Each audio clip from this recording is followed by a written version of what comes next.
And oh, there we go. All right. Amen. Thank you, praise band, today for that. This is a unique chapel today, and a chapel that I'm also really happy that we're going to be able to do this year. I don't know if you know this, but one of your professors has 26 years in the United States Army, including commanding a battalion during Operation Desert Storm, and he is here to let us know how we can do a better job at Calvary University, continue to do a good job at Calvary University with security on campus. The one, the only, the Chief Academic Officer, the Vice President of Academics, Dr. Teddy Bittner.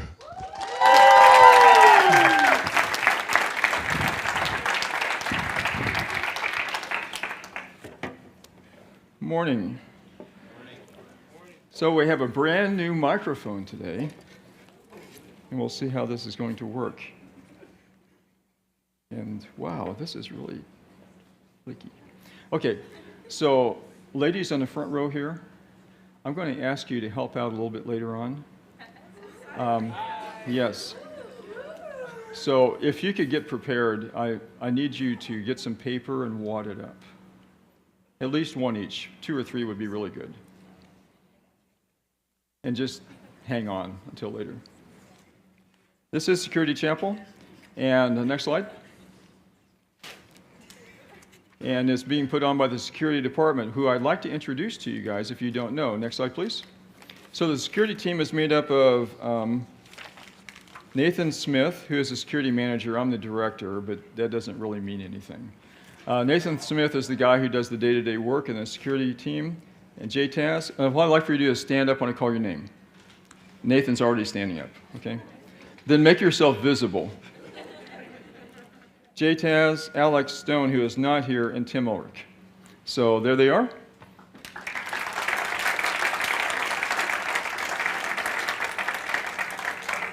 They're the guys working to make this campus safe. Next slide, please. Okay, so the purpose of the security department is to promote a safe and secure environment for students, faculty, and staff, and visitors, and to provide protection for Calvary's property. So it's people first and then property second, but property is also important. And to increase security awareness through appropriate crime prevention programs, which is why we're doing the chapel today. Next slide. So the campus security programs include the active shooter response process, which we'll talk about.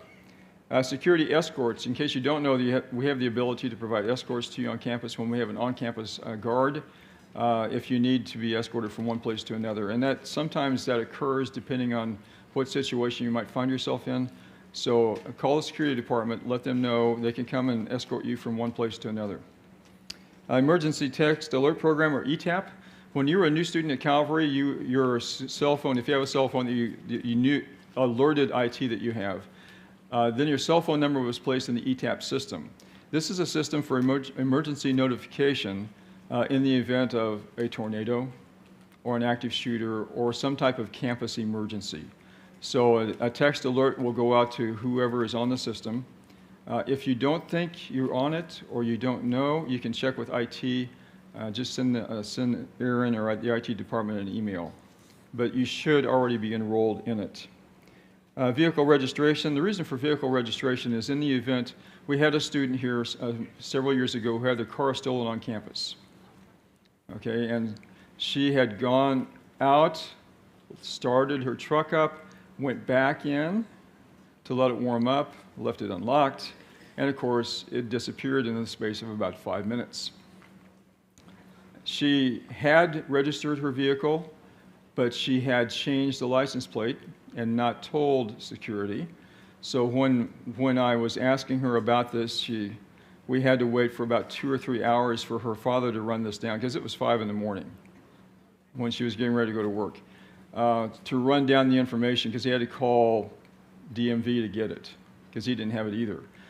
So we finally got Kansas City Police Department notified. They found the truck that day, and she got it right back. But the reason for this is in the event of an incident like this, we will have your information on file. We can immediately notify the authorities if something happens so that they can start looking for the vehicle. We do have camera systems on campus. I'm sure you're aware of that. It's very, very well covered on campus. and this is for your security in case anything happens, we can capture it, or if something is going on, if a guard is able to see what's happening, he can watch what's happening and then respond. We have also alert systems which will notify the security of various things occurring on campus so that they know it's occurring when it happens. AED, we have automated external defibrillators around campus. There's one in this building, there's one in the SLC, there's one in the dorm, there's one in Madison Hall, there's one in the gym. I'm missing one, right? That's it? Okay. And we've actually used one, so they have been employed. Next slide. Map of campus. You guys know this. Next slide. Security contact information.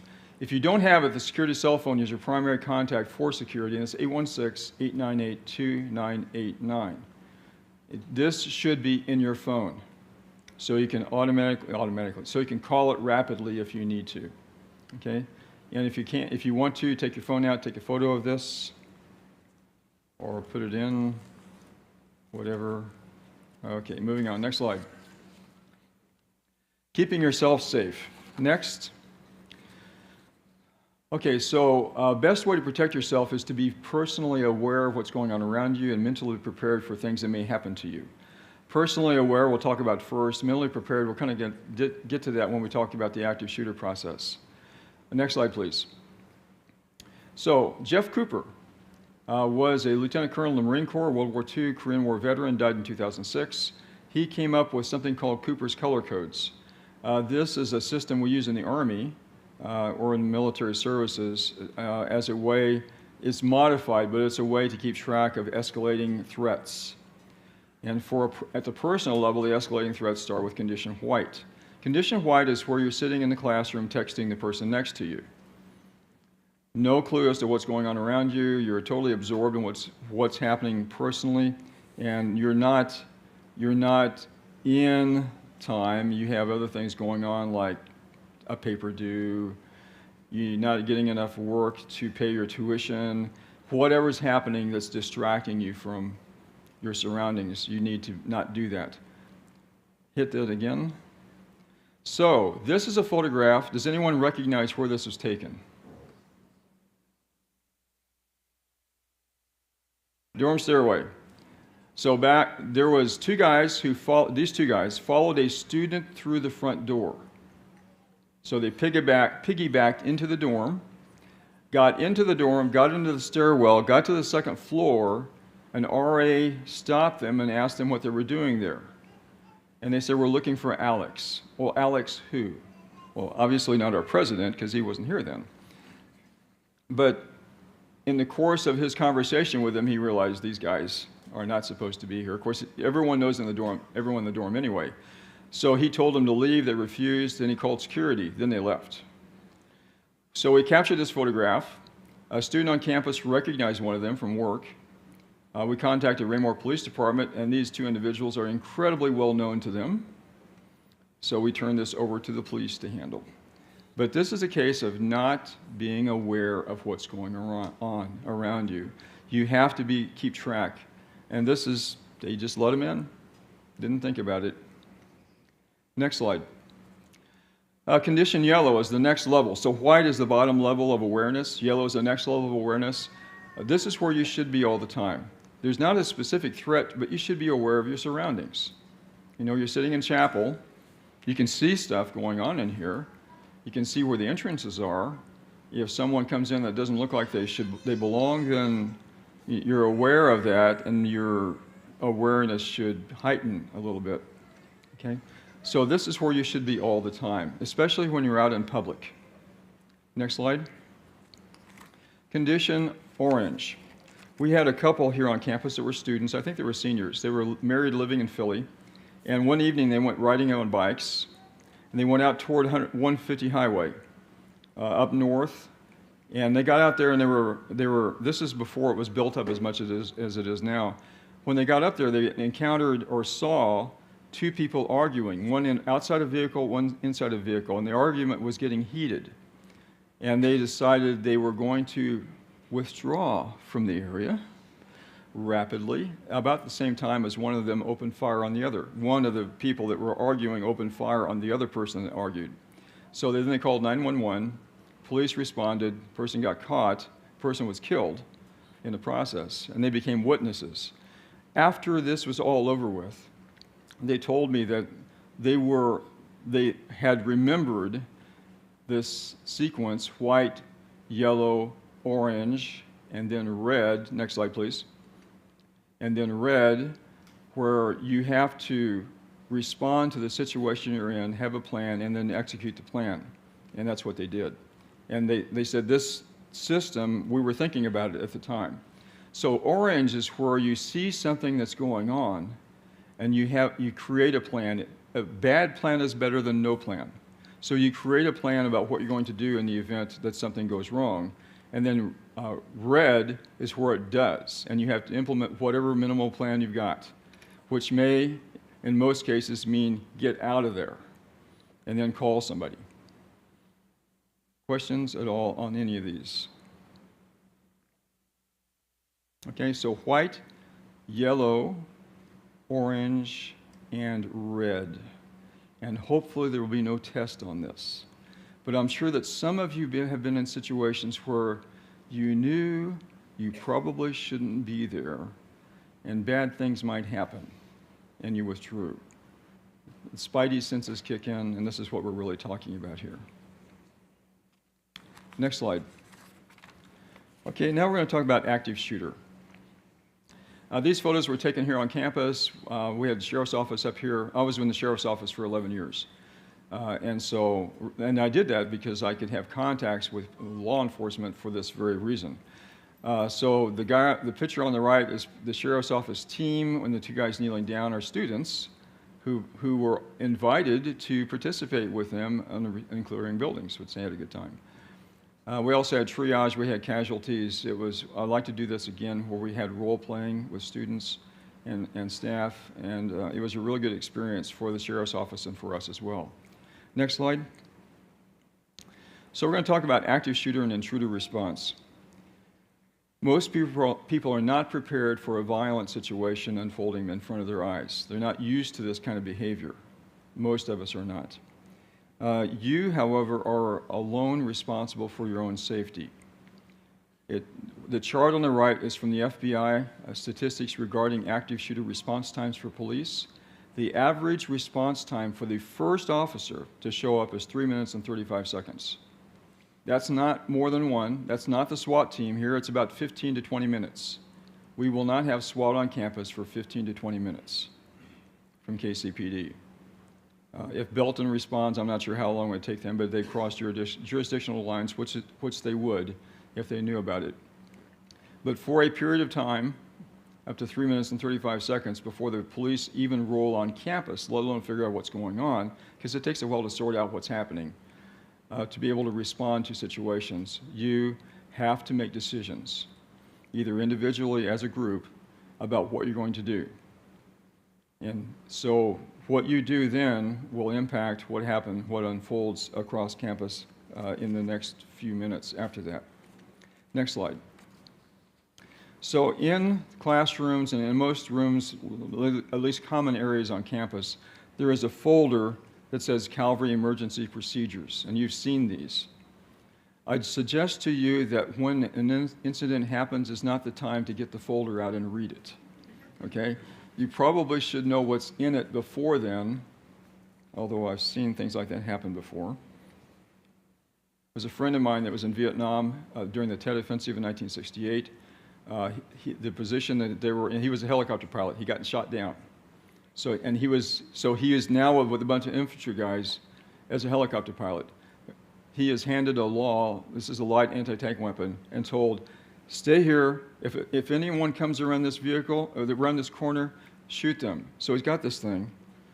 He's reading the instructions on the side to try to figure out how to use it. You do not want to be him.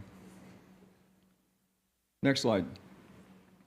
Okay, so there's three aspects, or three responses we can have: get out, lock out, and take out.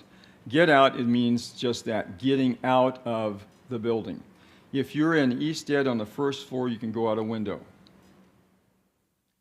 Some places you're at, you can't. I mean, there's no windows in this room. However, there are exits. There's an exit here, there's an exit there.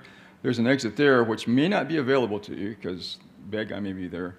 There's a secret exit, which I will discuss with you at some point in the future if we ever do a drill in this room. That's an option as well. So there's ways to get out of the building. If you can't get out, then you'll lock out, which is something we'll talk about next. Do not congregate in a parking lot when you get outside, because there may be secondary bombs set to take out first responders or anyone going to the parking lot to create additional damage. Okay? This is a common tactic, is to set secondary explosions.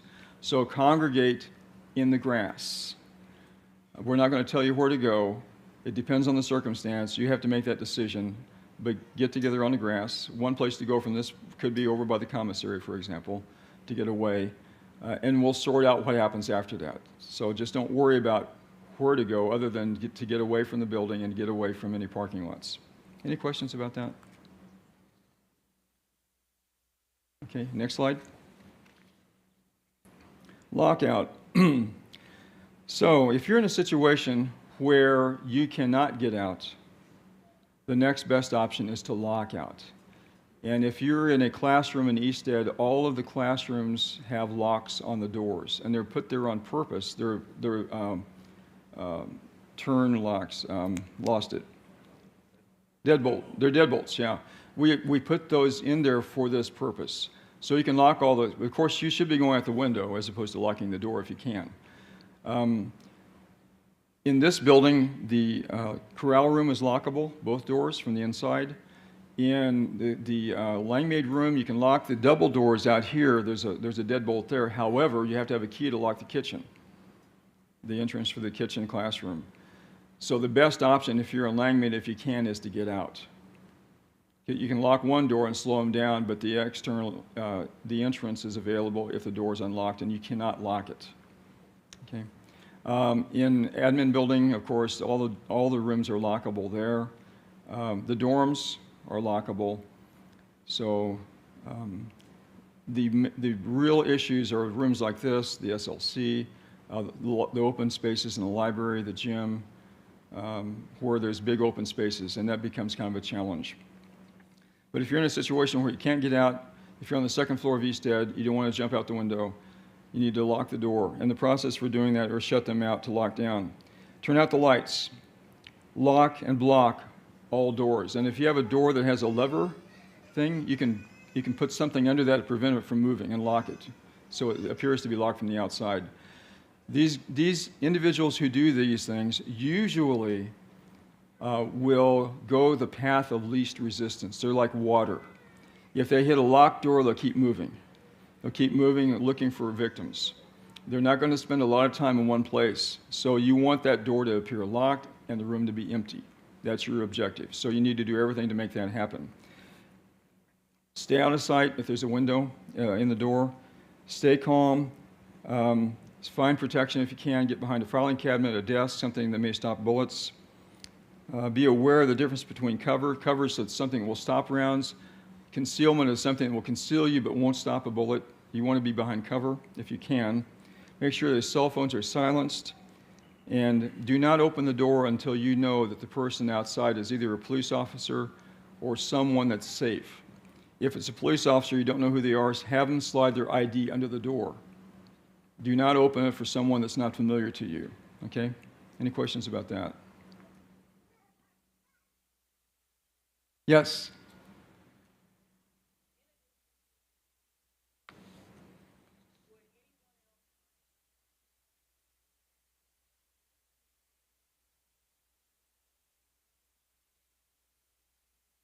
Yes.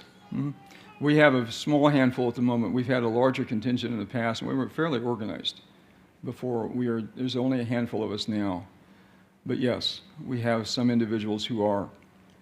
So there's someone maybe responding faster than 3 minutes because they're already on campus. It's possible, but you can't count on it. Yeah. Other questions?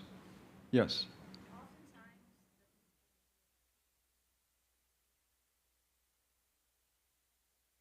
If you don't know that they're safe, don't open the door. Yeah. Until Dean Josh comes around and tells you to. Because he's always trustworthy and safe. And that triggered a thought which I just lost. When you get to be my age, that happens a lot. Next slide. Take out. Okay, so a bad guy gets in the room, and yeah, I see this going on over here. A bad guy gets in the room, you cannot lock them out.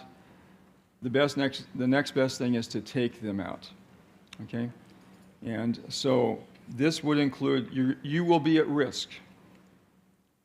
But it's better to take somebody out and stop casualties by placing yourself at risk than to let them continue running unabated. And you want to stop that. Also, these people, the individuals who do this historically tend to surrender or commit suicide once they're confronted. That's a huge pattern. There's a very small percentage that even fight once this occurs. Once someone gets to the point where they can take them out. And taking them out doesn't mean kill them. It means stop them. Okay? So try to get word out if you're in a situation where you cannot escape and you can't lock them out. Call security if possible. Call 911 if possible. Let them know where you are and what's going on. If the situation is extreme with an active shooter, try to overcome the armed subject with force, and we're going to do that here in a minute, and you guys are going to be involved in that. You got paper? Okay, good. So you're going to throw things, books, chairs, anything that you can turn into a weapon. Doesn't make any difference. Fire extinguishers are awesome. They make a great weapon. So anything you can get to use as a weapon, get the shooter on the floor, restrain him, and get the gun away from him. Get as many people as possible to sit on the guy, you know. There may be more than one. However, generally speaking, there's only one. Usually when there's more than one, word gets out, people find out about it, and it's stopped. Has been the pattern. These tend to be lone individuals. Wait for the all clear and do the whole process again. Do not do anything or open the door or anything like that until you know that the person coming in is either Dean Josh or someone you trust or a police officer. You probably won't have a chance to do this because once the police come in, they're going to get you out fast. But do not change anything in the area because this is now a crime scene. And CSI is going to come in. They're going to start their CSI yellow tape drill that they do. And so you want to leave things alone. In case you have to flee, in case you can flee, get as far away from the shooter as possible. Any questions on anything I just said? Yes, I see a hand in the back. Yes, yeah. Other questions? Yes. If there is an active shooter, would we be able to, is there something that alert us that an active shooter is on? Yeah, the ETAP message system. You'll get a text, yes. Other questions? The security person on duty will initiate that as soon as they find out that something's going on. It'll be partial. You know, it's going to be very fragmentary because these things, the first report is always wrong. Other questions? Great, okay. Next slide. So you see 4 people here. This is a takeout drill. If you have 4 people, the first 2 are going to go for the firearm. The last 2 are going to go for the person. If you have 2 people, we'll show you how that works here pretty soon. So I have a short video put together by Ohio State University addressing the 3 areas: get out, take out, get out, lock out, take out, about what each of those look like. So if you could go ahead and run that now.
the attacker and you're able to dial 911 safely, give your name and location.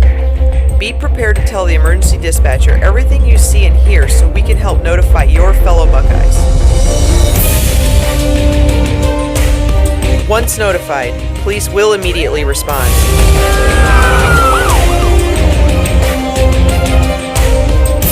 When a Buckeye alert is issued, the first message you receive may be generic in order to inform you of an unfolding emergency as quickly as possible.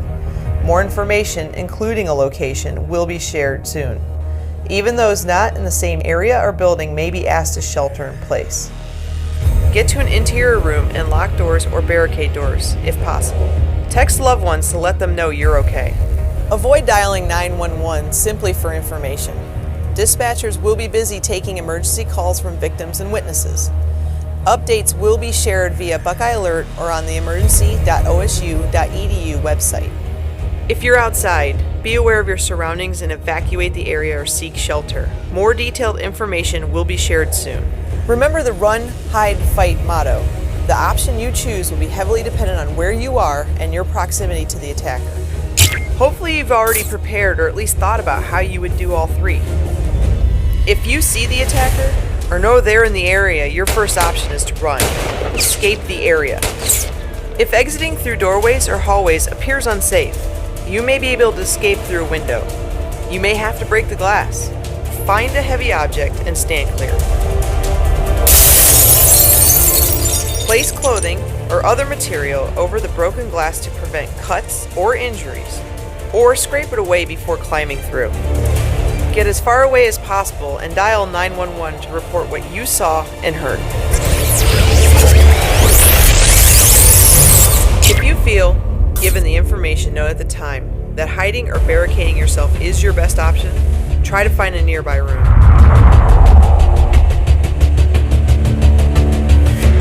Don't worry about securing the building's main entrance or exterior doors. If the door to the room you're hiding in does not lock, block or barricade doors. Use furniture, a belt, or extension cord to secure doorways. Utilize anything that makes it harder for the attacker to find you or get to you.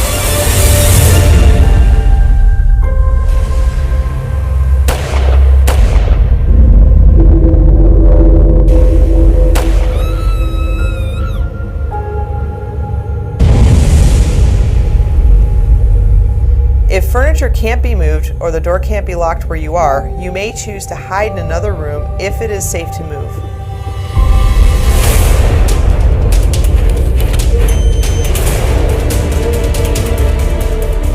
Turn out lights and silence your cell phone to make it harder for the attacker to find you.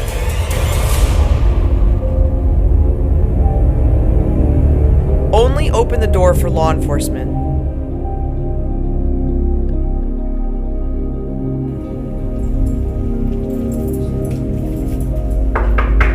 Police! If you're unsure if the individual is an officer, call 911 to confirm the officers are at your location. Make sure you tell the 911 operator you are on Ohio State's campus.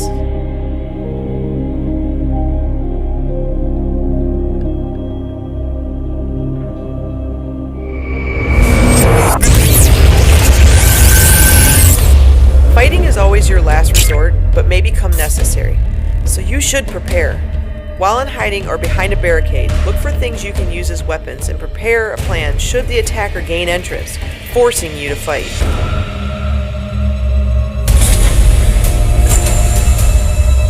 Spreading out and using the distraction techniques will make it more difficult for an attacker to target you and may allow for an escape opportunity.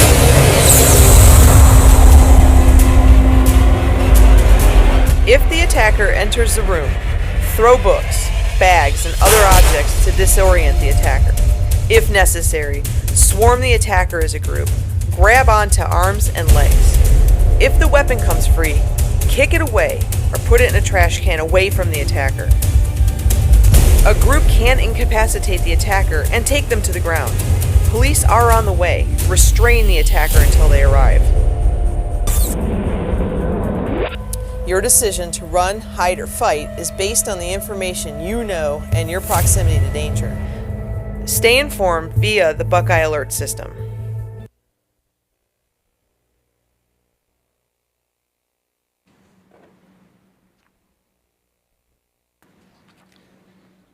Great. So I need my 3 assistants up here.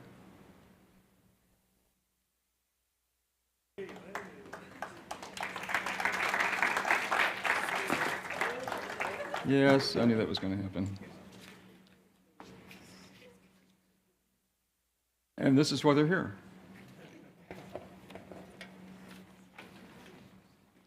Thank you. Appreciate it. Wow. It has to be balanced, doesn't it?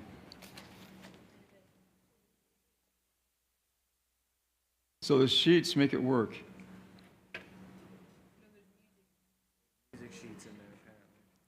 Oh, they're in here. Okay. We'll sort them out when we're done, if that's okay.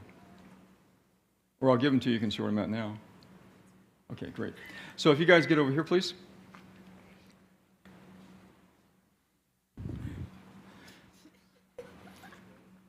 Okay, so come on up here for a second. Our shooter. Okay, so I want to talk about this for just a second. The photo that was up earlier, that one right there, has 4 people involved. We're going to only have 2. So go ahead and put the gun up. This is a plastic Beretta, not a real one. Go ahead and just point it up in the air here. Straight up, just like you would, okay? Your finger off the trigger. There you go, okay? Straight up, not sideways, unless you want to eat the brass. The first person who makes contact with this individual, you want to get the gun down. If a long gun is, or like a rifle, is easier because you have more leverage. You want to push it down. If there's only 2 of you, you're going to push this down and then tackle from the top, okay? You may end up grabbing the gun like this. He may pull the trigger. If you do, you've just disabled the firearm. Even though it fires 1 round, it's not going to shoot anymore. It's done because the slide is locked. If you grab a slide like this, it won't hurt you. It'll lock the slide in place, easily spin it around, and now he's done, okay? So, but typically you'll want to get this down and hit him as hard as you can. These guys are going to do 30%, right? Just 30%, okay? North, south, okay. Go ahead and get back there. So you're going high, you're going low, you're going high, okay? So we're going to do this slow motion first. You guys can stay there, okay? Then I'll move you. Okay, we're going to run through this twice. So, ready?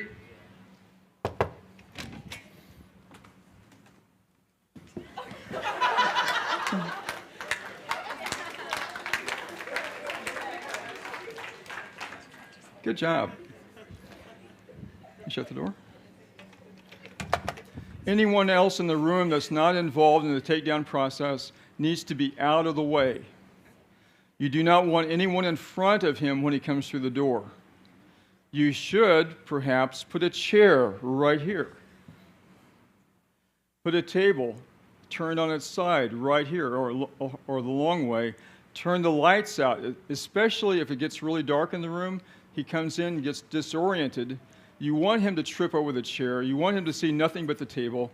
And you want you guys over here out of the way throwing stuff at him. Okay, so go ahead and get over here.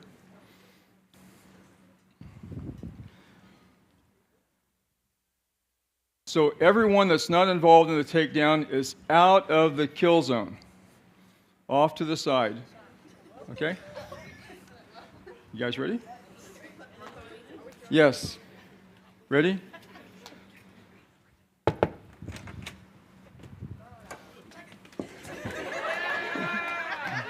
Yes.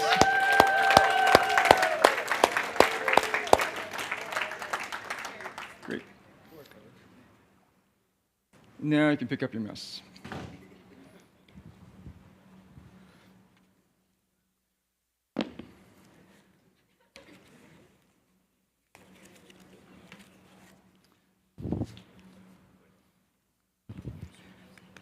Can sort those out, yeah. Next slide.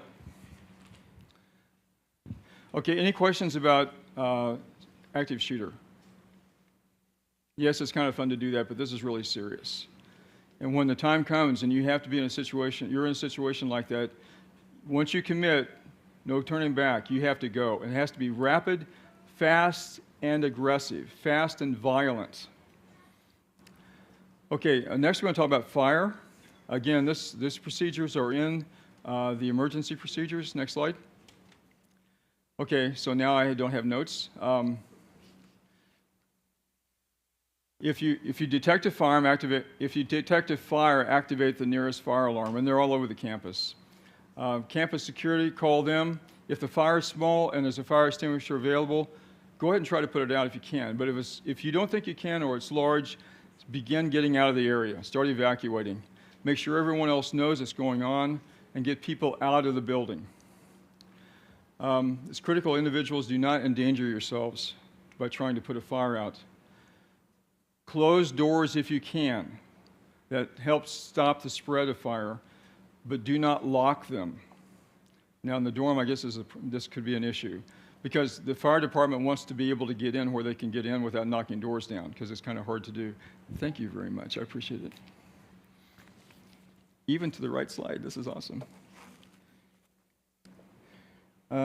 Assist and rescues if it's necessary.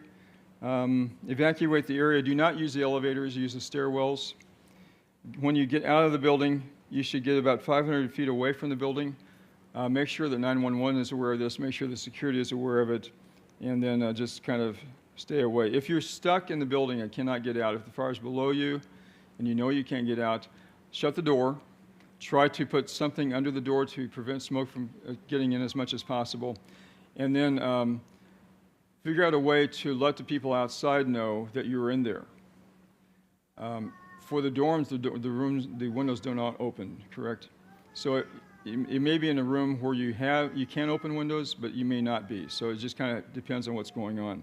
You can also call somebody outside to let them know that you're inside. Questions on that? Okay, next slide. Tornadoes.